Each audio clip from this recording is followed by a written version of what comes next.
grabo la clase desde este momento, y vamos a tomar este documento que es el que estábamos mirando. No lo vamos a usar mucho en todo caso, por si acaso. Solamente lo voy a usar ahora para contextualizar, para volver un poco a recordar lo que estábamos hablando. Recordar que en la última clase estuvimos hablando un poco de esto, ya fundamentalmente de esto, de los sistemas energéticos, de cómo fluye la materia y cómo fluye la energía. Discutimos respecto de este esquema, discutimos lo que ocurría con la energía, que eran las flechas amarillas, y lo que ocurría con la materia, que eran las flechas verdes. Veíamos que en algunos casos se cerraba el ciclo y en otros no, y que el ciclo que no se cerraba era el de energía, por lo tanto se debía tener cada vez un aporte, y que ese aporte lo daba la energía del Sol. Luego de eso, hablamos un poco de este asunto, de la fotosíntesis, en el estricto sentido de la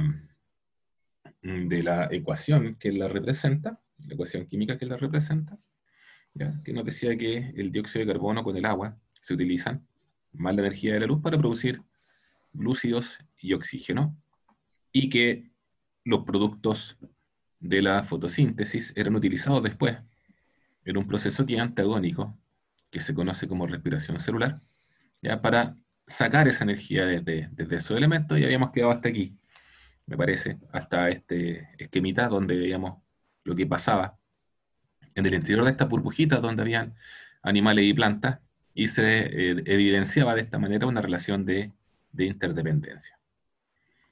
Y bueno, hablamos de esto, de dónde está la clorofila, y, y teníamos que empezar a hablar ya de fotosíntesis como tal, ¿ya? Y esto lo vamos a hablar, pero vamos a mirar un libro para esta parte. Déjenme salir de acá primero. Ahora sí, ahora sí, ahora sí. Nueva función. Ya ahí fue. Víctor, tengo una sola pregunta. Dígame, ¿Por qué está gris? ¿por qué qué? ¿Por qué está usted gris? Por falta de iluminación, probablemente. ¿Aumenta mi colorido? ¿Estás No, bien? ¿Se comió todo? prácticamente todo. Todavía estoy luchando contra algunos tipos de alimentos, pero estamos tratando al menos, ¿ya? Bien, sí, estoy gris, tiene toda la razón. Bien, vamos entonces yo les decía, vamos a comentar respecto de un libro. Vamos a conversar. Este libro está hablando de fotosíntesis y tiene muy buenas fotos. Entonces vamos a utilizar esto como referencia. Miren, aquí, por ejemplo, esto es un experimento clásico que se hizo hace muchos años. Voy a sacar el puntero láser. Acá tenemos una plantita que es muy chiquitita. Ya hubo un investigador científico antiguo, no me acuerdo el nombre en este momento, ¿ya? Que dijo, ¿cómo lo hacen las plantas para crecer? ¿Cómo aumentan su masa? Y hizo un experimento, tomó una plantita, la pesó junto con un macetero, bueno, la amasó en realidad, midió su masa, junto con el macetero, junto con la tierra y junto con la plantita, y bueno, la regó continuamente y la volvió a amasar luego de 5 años. Y nota que hay un crecimiento importantísimo. Ya, pasó de las 5 libras a 155 libras en un plazo de 5 años. Eh, Obviamente la regó todos los días, ya, la regaba esta planta, pero de alguna manera él pensó que no podía la planta sacar materia, sacar átomos del agua, ¿ya? Porque el agua simplemente se evapora y el agua no se va a solidificar. Por lo tanto, de alguna parte de esa planta tuvo que sacar moléculas para poder crecer 150 libras. Ahora, matemáticamente no da. Y tuvo también la ocurrencia de pesar la Tierra, porque tú podrías decir, bueno, creció en base a la Tierra. La Tierra, imposible que perdiera 150 libras de tierra el macetero, que eran las 5 libras que tenía al comienzo y las 155 que hay después. Por lo tanto, era evidente que esta planta de algún otro lugar había sacado materia para su propio crecimiento. Entonces, fue un experimento temprano que trataba de explicar de dónde las plantas podían obtener materia para su propio crecimiento. ¿Ya? Se considera entonces una de las primeras aproximaciones. Bueno, hoy día nosotros sabemos que la respuesta a esto es la fotosíntesis. Hoy día sabemos que las plantas van a sacar materia, van a sacar fundamentalmente átomos desde, desde el aire, ¿ya? Desde el CO2 que está presente en el aire, y van a sacar también algunos elementos del agua, porque si tú haces este mismo experimento y no riegas la planta se muere. Entonces, hay algo de sentido con esto. Entonces, de alguna manera, del aire y del agua la planta es capaz de generar esta materia. Y ahí vamos a conversar un poco acerca de esto. Hay que hacer un alcance, sí. Para nosotros, cuando hablamos de fotosíntesis, usualmente pensamos en plantas, pensamos en vegetales, pensamos en las flores, pensamos en los árboles, en el pasto, y en general pensamos en plantas que son visibles a simple vista. Pero la fotosíntesis no es exclusiva de ese tipo de plantas. La fotosíntesis es compartida también con otros organismos más pequeños. Por ejemplo, lo que vemos acá es una euglena. Una euglena, fíjese el tamaño. Esos son 5 micrones, 5 micrómetros, perdón, micrómetros. O sea, son 5 veces la millonésima parte de un milímetro. Es muy, muy chiquitita. Y sin embargo hace fotosíntesis. ¿Ya? Este es un organismo unicelular, ¿ya? Del género protista, que es capaz de hacer fotosíntesis. Las que están acá son bacterias. ¿Ya? En este caso son cianobacterias. Bacterias verde azules se les llama también. Pueden ver por qué se llaman verde azules, porque son verdes y azules. ¿Ya? Son algas microscópicas, son antiquísimas, son arqueobacterias y también son capaces de hacer fotosíntesis. Estos otros organismos son dinoflagelados. Ya son unos organismos muy chiquititos, también son unicelulares, y que también son capaces de hacer fotosíntesis. Y por último, acá vemos un bosque de kelp, que es como la versión internacional del cochayuyo, finalmente, el equivalente, que también hacen fotosíntesis. Entonces, hay que quitarse un poco esta idea de que solamente este tipo de plantas verdes, grandes y con hojas hacen fotosíntesis, sino que también hay muchos otros organismos que hacen fotosíntesis. ¿Ya? De hecho, los únicos que no hacen fotosíntesis son los hongos y los animales. La fotosíntesis está presente en todos los demás dominios. Ahora, ¿en qué Las consiste? carnívoras ¿Ya? hacen fotosíntesis. ¿Perdón? Las plantas carnívoras hacen Sí, fotosíntesis. sí, claro, las plantas carnívoras, en realidad es un error hablar de una planta carnívora. Lo que pasa con esas plantas es que crecen en un ambiente donde no hay nitrógeno. El nitrógeno es fundamental para el crecimiento de las plantas. El salitre, por ejemplo, es nitrógeno, que se utiliza para fertilizante. Como estas plantas crecen, las carnívoras, ¿ya? La Venus atrapamoscas, que es la más famosa, como crece en un medio en donde no hay nitrógeno, tiene que buscar alguna otra fuente, porque en la Tierra no hay. Entonces, ¿quién tiene nitrógeno? Los animales. Nosotros tenemos mucho nitrógeno, las proteínas. Todas las proteínas tienen nitrógeno. Entonces, ¿qué hace esta plantita? Atrapa una mosca y saca el nitrógeno. Como no lo puede sacar del suelo, lo saca de un animal. Entonces, toma esta mosca, la degrada con líquidos especiales que tiene esta plantita, y de ahí saca solamente el nitrógeno, y el resto lo desecha. Entonces no es realmente una planta carnívora, no tiene un tubo digestivo, no tiene nada de eso. Es una forma de capturar nitrógeno. ¿Ya? Y también hacen fotosíntesis. Bien, ahora bien, la palabra fotosíntesis tiene dos componentes. La fotosíntesis. Lo primero, foto significa luz, ¿ya? Y síntesis significa fabricar.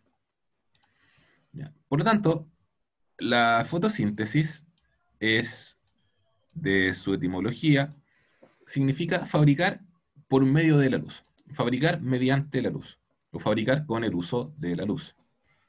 Por definición, toda reacción de síntesis es anabólica. Anabólica quiere decir que está fabricando algo y por lo tanto requiere energía. ¿Ya? Eso es un asunto importante. Cada vez que ustedes quieren fabricar cualquier cosa, van a necesitar energía. Las cosas no se fabrican solas.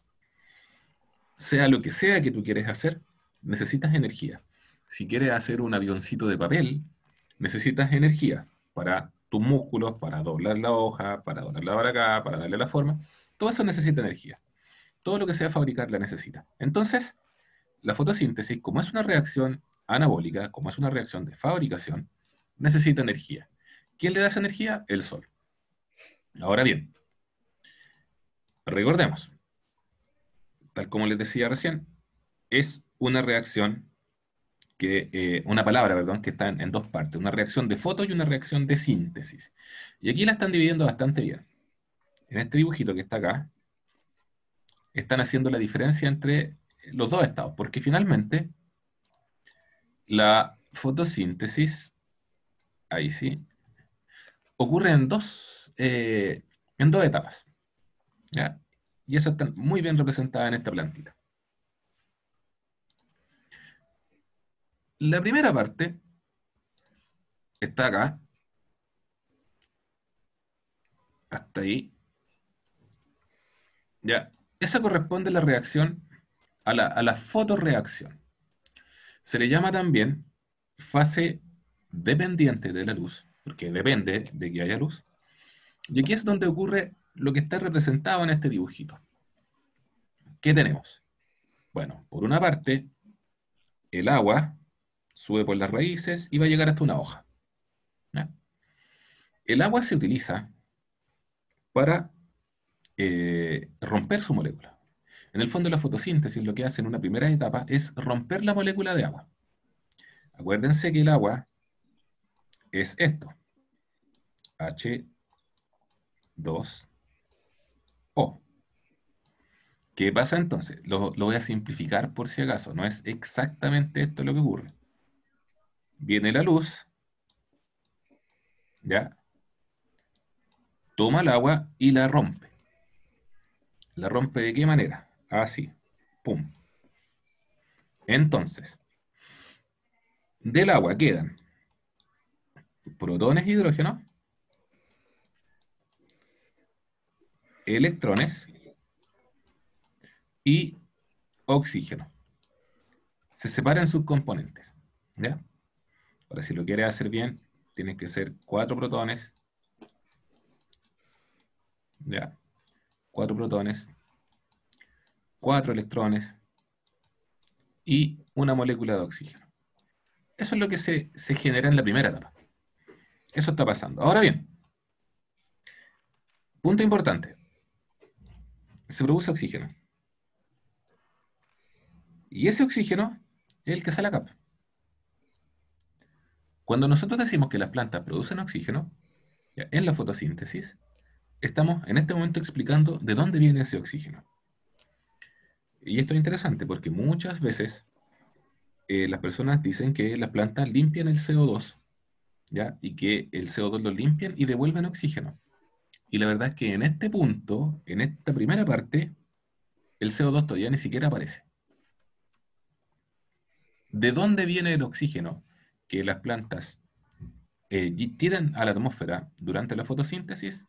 Ese oxígeno viene del agua, no del CO2. Primer punto importante, ¿ya? Ahora, insisto, esto que está aquí abajo es una esquemita, no es realmente lo que ocurre, pero es para que lo puedan visualizar inicialmente. Esa es la primera parte. Ahora, fíjese en el detalle interesante. Aquí abajito, quiero usar uno distinto. Voy a usar esto. Aquí abajito, fíjese lo que quedó. Electrones, ¿ya? Nosotros, siglo XXI, dependemos de los electrones. La electricidad y flujo de electrones. Gracias a la electricidad funcionan los computadores, funcionan los teléfonos, el PlayStation, el televisor, etc. Porque los electrones son capaces de transferir energía. Claro, en el caso nuestro, energía eléctrica, ¿ya? Pero los electrones son portadores de energía. Los electrones tienen algo que entregar. Y aquí esos electrones quedaron libres. Quedaron libres. Entonces, ¿qué es lo que va a pasar? Y aquí pasa lo siguiente. Voy a borrar todos los dibujos. Esos electrones que quedaron libres, acá, son utilizados para producir moléculas de alta energía. ¿Ya? Y esas moléculas de alta energía, ahora sí, se combinan con el CO2, entonces tienes materia, digamos, materiales, hablemos en esos términos, tienes materiales y tienes energía. Con estos materiales que estás incorporando, que es el CO2, más la energía que se está transfiriendo desde la fase de la destrucción de las moléculas de agua, tienes energía necesaria para construir el producto final, que son azúcares. Y esos azúcares después la planta lo utiliza para producir sus propias estructuras, para producir algunas cuestiones distintas.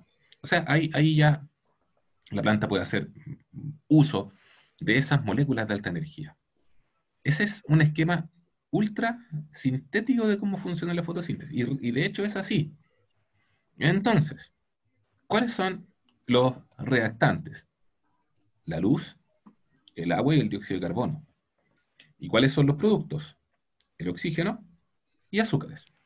Y esos azúcares, insisto, son los que la planta después puede utilizar para fabricar otras sustancias. Así funciona el asunto.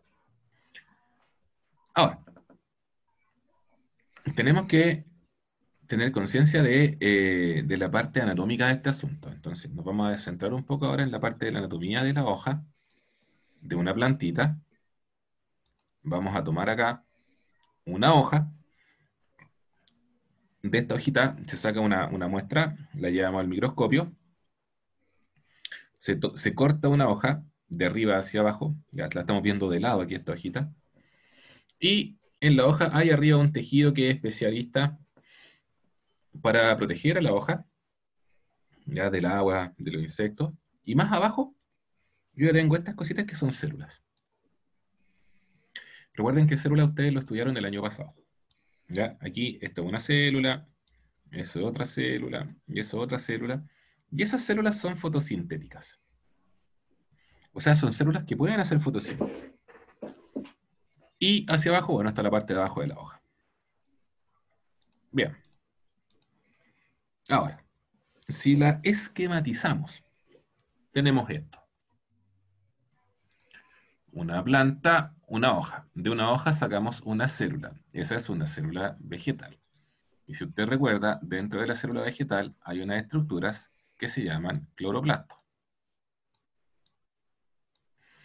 ¿Cómo son esos cloroplastos? Aquí abajo está representado un cloroplasto. ¿Ya? Está representado. En un cloroplasto hay dos membranas.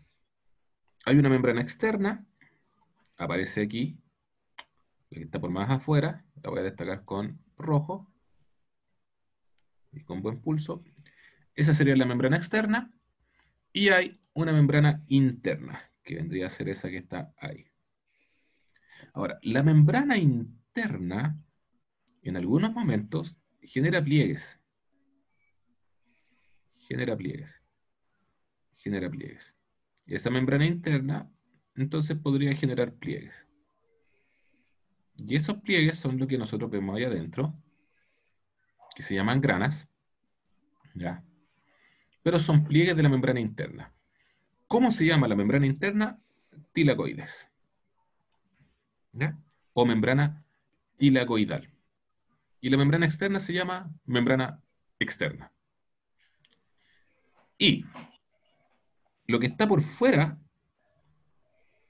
que vendría a ser el relleno, digamos, del cloroplasto, se llama estroma. ¿Ya?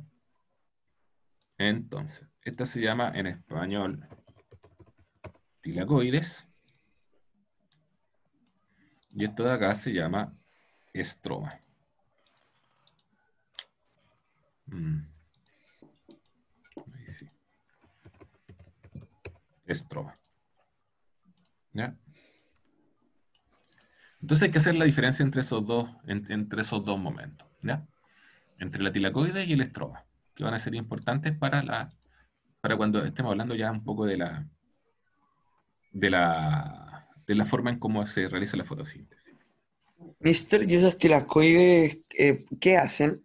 Para allá vamos, Para que pase eso. para allá vamos. Ahora, para entender este asunto, necesito hacer una analogía. ¿Ya? Voy a pensar en lo siguiente. Quiero que ustedes piensen esto. Vamos a tener un sistema en donde estas pelotitas que yo estoy dibujando son camas elásticas. ¿Ya? Y acá tengo, lo voy a poner así, lo voy a escribir, una especie de meta. ¿Ya? Esto que estaría aquí sería una puertita, que sería la salida. Y le vamos a dibujar aquí la manilla de la puerta. ¿Ya? Y todas esas son camas elásticas. ¿Ya? Son camas elásticas. Vamos a hacerlas así, distintas camas elásticas. Ahora bien, vamos a pensar en lo siguiente. Yo tengo en esta cama elástica a una persona aquí saltando. ¿Ya? Tengo esta personita que está saltando en esta cama elástica. Y tengo otra persona saltando en esta cama elástica.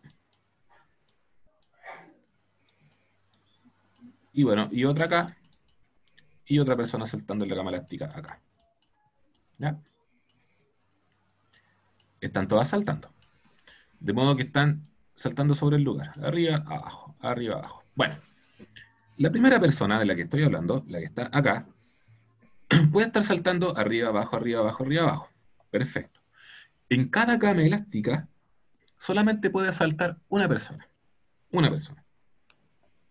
Y yo necesito que las personas salgan por esta puerta. Lo que yo podría hacer es lo siguiente.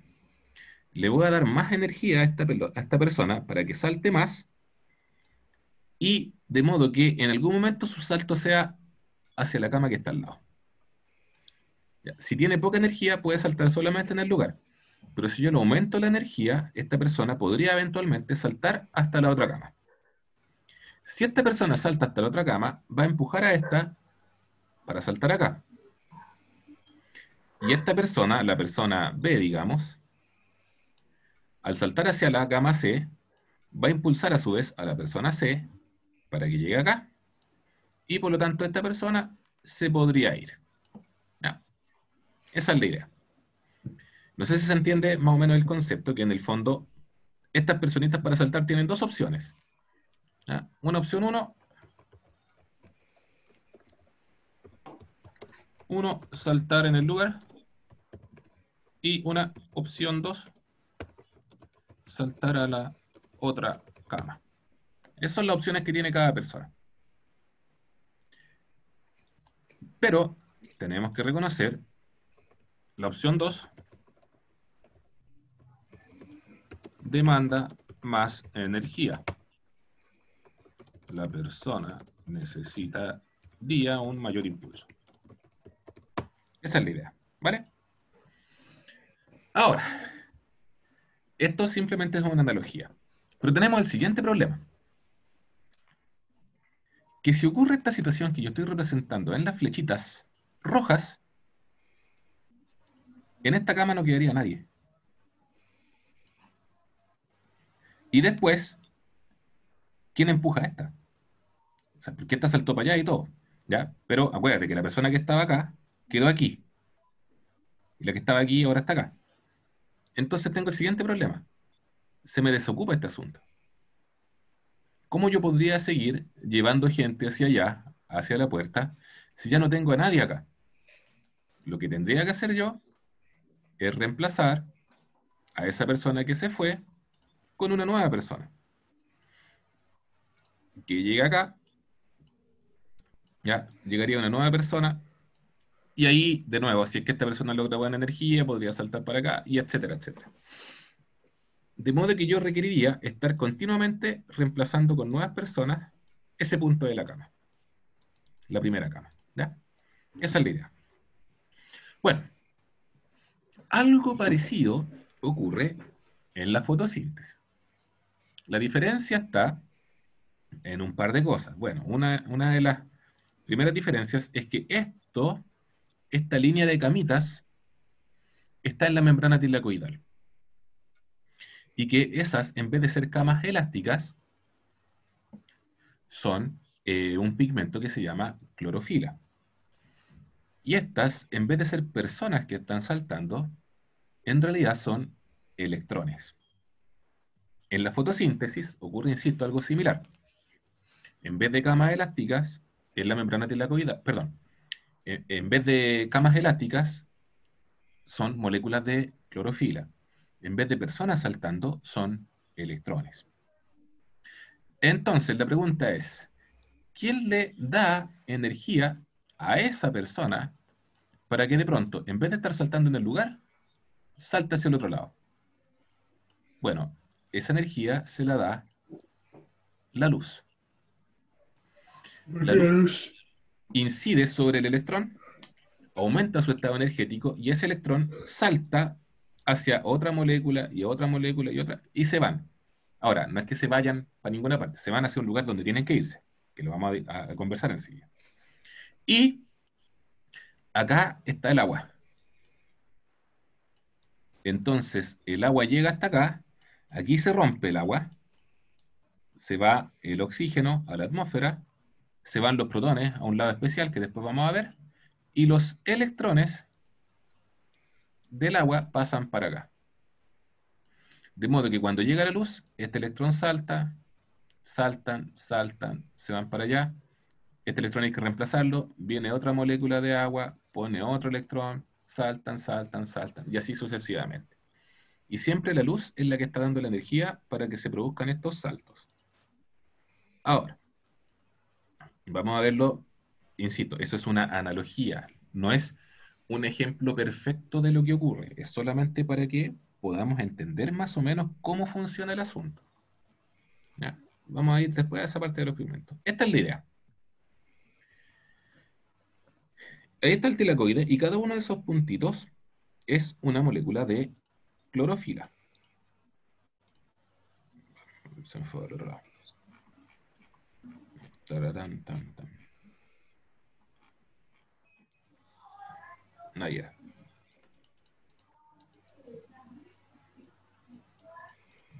Ahí sí. Ya. Entonces, acá está la membrana del tilacoide y cada uno de esos puntitos, como sobresalientes, como botones que se ven, son moléculas de clorofila.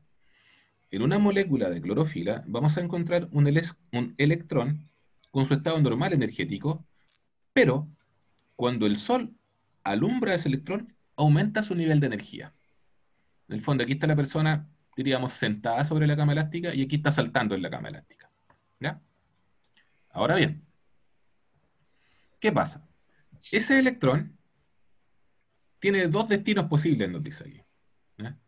Un destino posible, ¿ya?, es que salte o que se transfiera esta energía hacia otro electrón, haciendo que ese otro también salte. El electrón se queda aquí, transfiere energía y excita o hace que salte el otro electrón, digamos que lo imita. Y el otro camino posible es este, que es el homologable a el que dibujé yo recién, ya en las camitas elásticas. La otra posibilidad es que ese electrón, al tener un mayor nivel energético, ¡pum!, salta hacia otra cama elástica, salta hacia otra molécula de clorofila. ¿Ya? Esa es la idea. Ahora, la pregunta es, ¿por qué? ¿Para qué va a querer saltar otra molécula de energía? Y aquí está este esquema un poco más completo. Esto es más o menos lo que ocurre. El Sol incide sobre estos electrones que empiezan a saltar sobre todas estas camas elásticas. Y llega un momento en donde hay un electrón que salta sobre una maquinita. Ya, esa maquinita es la que después se utiliza para fabricar energía, digamos, para almacenar energía. Pero si ustedes se fijan, cuando ese electrón salta, deja de haber un electrón aquí. Como deja de haber un electrón aquí, entonces el agua se rompe, entrega electrones y reemplazan a esos que se fueron. ¿Ya? Los reemplazan. Insisto, el dibujo que yo hice era una analogía, no es exactamente lo mismo. ¿Ya? Entonces, este electrón se reemplaza gracias a la molécula de agua. Y ese oxígeno, nos dice acá, se libera hacia la atmósfera. Y esos protones van a ver que después también son súper importantes. Son extremadamente importantes. ¿Ya? Entonces, esa es la idea de estos saltos que ocurren en la primera parte. Ahora bien, detalle importante, y esto, aquí yo entiendo que ustedes están viendo física, que en física están hablando acerca de esto mismo, del espectro, ya que hay que destacar ese asunto, hay que decirlo. No toda la luz le sirve a todas las plantas. Si ustedes ya estudiaron el espectro en física, vieron que en realidad el espectro de luz visible son ondas electromagnéticas que tienen cierta frecuencia. Hay frecuencias de 740 nanómetros hasta los 400 nanómetros más o menos, que son las frecuencias que nosotros podemos ver. Y esos son lo que se conoce como el espectro visible. El espectro es mucho más amplio, ya es mucho más grande, ¿ya? Pero nosotros no podemos ver más abajo del rojo o más arriba del azul. Acá está el infrarrojo, acá está el ultravioleta, ¿verdad? Ahora, no todas las longitudes de onda aportan la misma energía. Las plantas han evolucionado de modo que son capaces de capturar la energía de la luz. Y acá tengo lo siguiente. Tengo distintos tipos de clorofila, o sea, no hay una sola molécula de clorofila en las plantas, hay varios tipos de clorofila, y hay otros pigmentos que se llaman carotenoides. ¿Ya? La clorofila, hay dos principales, la clorofila A y la clorofila B. La clorofila es la que le da el color verde a las plantas. Fíjese lo que ocurre. Dice porcentaje de energía absorbida. Y aquí aparece el color de la onda. Vamos a ver primero la clorofila más oscurita, que es la clorofila A. Cuando la luz es azul, la clorofila absorbe prácticamente toda esa energía. Cuando se va a los azules más claritos, ya la energía no le interesa tanto. Y la luz verde, que está en esta zona, a esta clorofila no la absorbe. Si no la absorbe, ¿qué está haciendo con ella? La está reflejando. Ya la está reflejando. Y después, más o menos por aquí, nuevamente comienza a absorber esas longitudes de onda. La empieza a usar. La clorofila B, ahora, esta más clarita, también absorbe toda la luz azul, absorbe las luces azules. Cuando llega cerca de las luces verdes, ya no las absorbe y las refleja. Y cuando llegamos a los amarillos, naranjas, nuevamente lo absorbe y después refleja nuevamente los naranjas. ¿Ya? Por eso es que este segmento que está aquí corresponde a la luz que no le sirve a las plantas. Y como es luz que no le sirve a las plantas la devuelven, la reflejan. ¿Y de qué color vemos las hojas? De este color que está acá. Tonos verdosos. ¿Ya? Ahora pasa una cosa interesante, y es que la cantidad de clorofila disminuye naturalmente en verano, o sea, en otoño. Para el otoño la clorofila se rompe, se guarda. ¿Ya? Y por lo tanto, en el otoño a las plantas solamente les quedan los carotenoides. Y los carotenoides tienen un comportamiento distinto.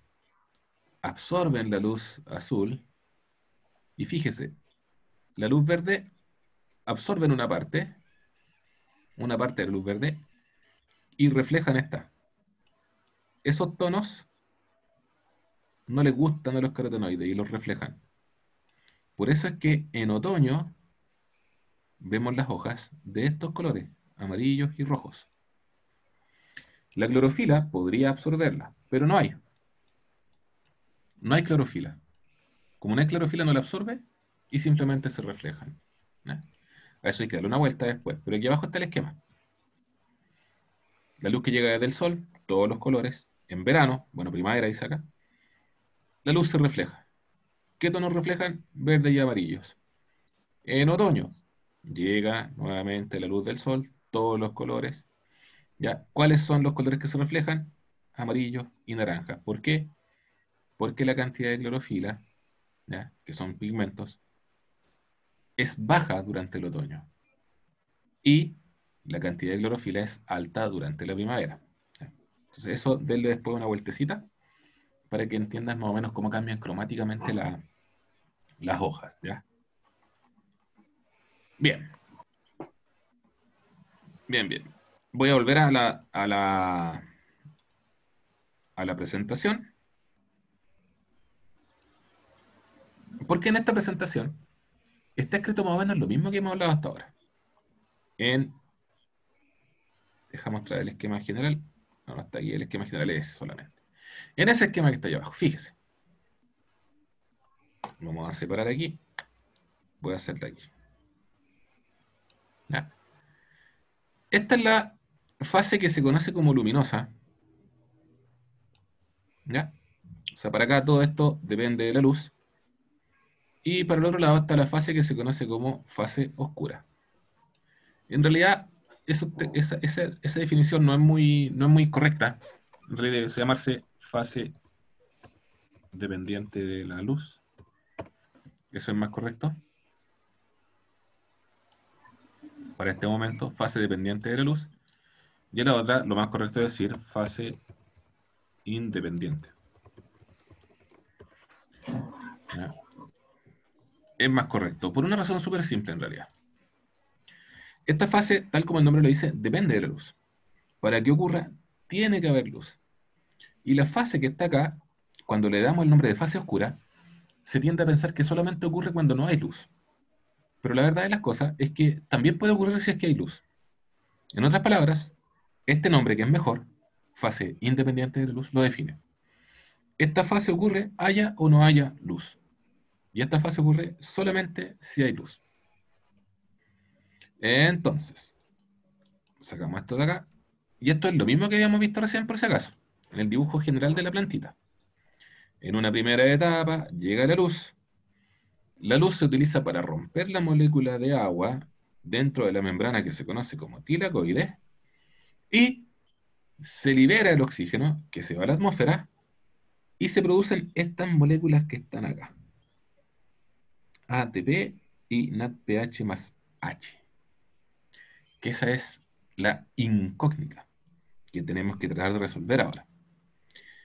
Y después, esas moléculas que están ahí abajo, que son moléculas que tienen una gran cantidad de energía, se utilizan en la fase independiente de la luz, y ahí se combinan con el CO2 más esta energía y producen los glúcidos, producen los azúcares.